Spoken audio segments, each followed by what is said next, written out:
Muy bien, amigos, 12:31, saludamos de inmediato a nuestro invitado, el doctor Luis Pampa Espinosa, médico infectólogo del Instituto Nacional de Salud del MINSA. ¿Cómo le va, doctor? Buenas tardes. Quisiéramos iniciar este diálogo hablando ya de las pruebas, de los tipos de pruebas que se van realizando y se van desarrollando en nuestro país. La ministra de Salud ha precisado que las serológicas o rápidas van cada vez, digamos, usándose menos, pero sí tenemos de antígenos y las moleculares. ¿En qué casos aplicar las mismas y cómo vamos con ellas para los descartes? Muy buenas tardes, ¿cómo están? Claro, encantado. No sé si tuvieran la imagen que la puedan compartir.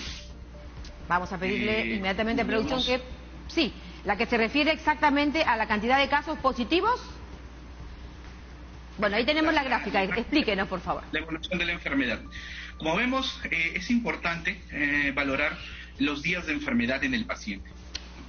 La prueba a utilizar depende de cuándo empiezan los síntomas en el paciente, ¿no? Es lo más objetivo, en lo cual el médico o el profesional de salud que está al frente del paciente se va a enclavar y va a contar desde el primer día de enfermedad a posterior.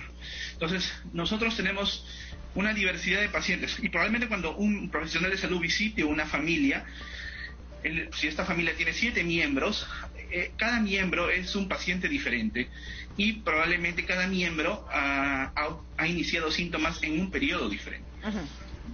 Valgan verdades, cuando vemos la imagen, vemos que desde que inician los síntomas, vemos en línea roja que el virus está en una alta concentración y ese virus va a permanecer una semana, como vemos. Luego de la primera semana empieza a caer la carga viral.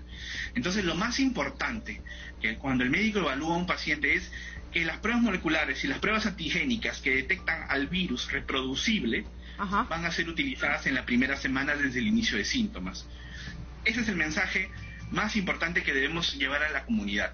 Claro. Cada prueba depende del tiempo de enfermedad. Y como vemos en la imagen, vemos que a partir de la segunda semana los anticuerpos, ¿no? Quienes miden los anticuerpos son las pruebas serológicas. O rápidas. Las pruebas rápidas son un tipo de prueba serológica. Empiezan a aparecer a partir de la segunda semana. Entonces, en la segunda semana podemos utilizar estas pruebas como complementarias para el estudio de casos. Entonces, supongamos que yo vivo en una familia y tengo que el primer familiar que inició síntomas lo inició hace más de 2 semanas, probablemente ya está más tranquilo y pues obviamente en este familiar voy a probablemente utilizar las pruebas serológicas porque el virus reproducible ya no está, o ya murió, o ya está en muy baja cantidad y las pruebas moleculares o antigénicas no me van a servir.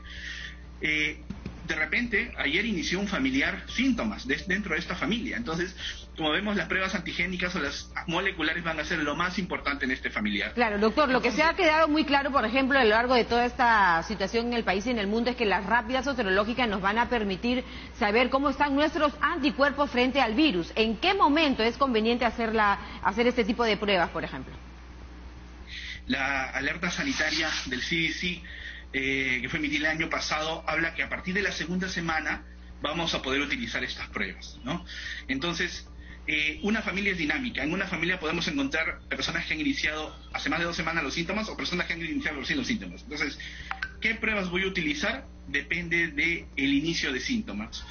Pero lo que sabemos y lo que es muy cierto es que lo más importante es, ni bien el minuto 1 que un paciente, un familiar, empieza a hacer síntomas característicos de COVID, toda la familia se tiene que poner en alerta. Y por eso quiero mostrar la siguiente imagen. Vamos con ella. Entonces, desde el minuto 1 que un familiar dentro de una casa inicia síntomas, lo importante es reconocer 2 cosas. La primera, si es que ha tenido un contacto con una persona positiva, o en su trabajo, o en alguna otra actividad que esta persona realiza, si es que ha habido un contacto, y si esta persona luego ha iniciado síntomas. Eso sería un caso sospechoso. Como vemos, vamos a identificar este caso sospechoso dentro de la casa. Pero si ya inicia síntomas, hay que poner en alerta a la familia. Puede ser que no reconozcamos un contacto positivo, porque pues como sabemos, el COVID puede estar en el transporte público. Entonces, pero lo importante es iniciar en el minuto 1 de síntomas. Esa familia tiene que poner en aislamiento a ese miembro, a ese integrante de la familia. Y en eso hay que ser muy severos, muy estrictos. Claro. Ahora, doctor, haciendo un poco el seguimiento que usted nos dice, si tenemos síntomas, pero aún no nos hemos hecho la prueba, aún en ese instante, tan solo con la sintomatología que ya la conocemos, tenemos que ponernos en cuarentena, no solamente nosotros, sino también la familia. ¿Qué pasa con los contactos? ¿Cómo hacer esa especie de seguimiento a las personas con las que hemos mantenido contacto en los últimos días? Les voy a explicar. Es importante poner en alerta a la familia. La familia tiene que tener funciones durante este periodo de cuarentena que vamos a iniciar. Como hemos visto en salud, los profesionales de salud que estamos en estos momentos dando la batalla somos los más jóvenes. El porqué de ello es porque tenemos menos factores de riesgo y probablemente no nos compliquemos si es que adquirimos el virus. Lo mismo sucede en la familia, lo mismo tiene que suceder en la familia. Los familiares más jóvenes tienen que ser los que van a asumir funciones en la casa. Y si hay una persona asintomática, pues la familia se tiene que organizar, esta persona va a aislamiento, y el familiar joven que no tenga síntomas, que va a liderar a la familia en este periodo de tiempo, tiene que solicitar la atención de un médico, llamar al 113 para hacer el seguimiento de caso.